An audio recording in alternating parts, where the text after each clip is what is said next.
што само зборува денешната седница на Републичкиот судски совет, строго контролиран орган од страна на ВМРО-ДПМНЕ, зборува за дволичноста на ВМРО-ДПМНЕ во фазата на разговори и преговори за надминување на политичката криза.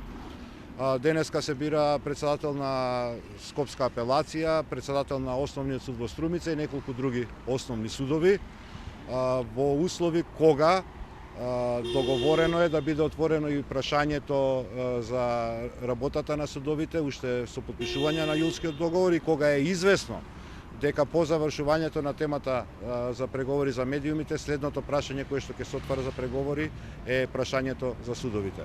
Очигледно е дека ВМРО-ДПМНЕ едно декларативно зборува, друго работи зад грб на македонската јавност, како што е и овој случај со рамковниот договор.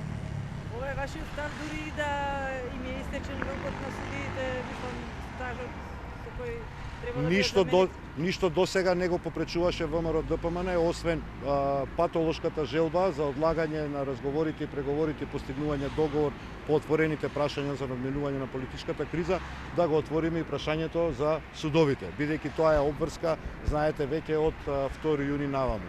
ВМРО-ДПМНЕ прави секоја точка од Парижскиот договор да се одлага што е можно повеќе со цел да се доцни во термините за постигнување на договор. Значи овој договор што го кажавте за Македонија? Значи федерализација, двојазичност? Во оваа фаза е прерано да се разговара, тоа е прашање кое што ќе треба да го одговори Никола Груевски, имајќи во предвид дека тој потпишал како председател на владата и владата што ја застапува договор со Европскиот институт за мир за ревизија на рамковниот договор. Што може да биде тема на таа ревизија што ја потпишале е прашање кое што треба да го одговори владата, не ние. И за медиумите.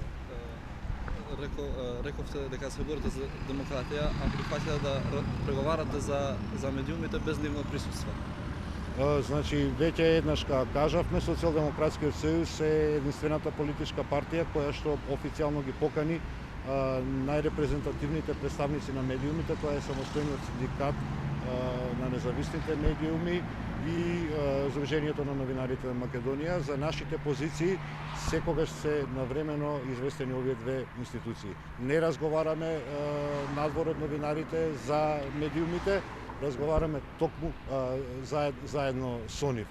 Проблемот во Република Македонија е што заради начинот на владење на оваа владеачка гарнитура, состојбата во медиумите е таква каква што е.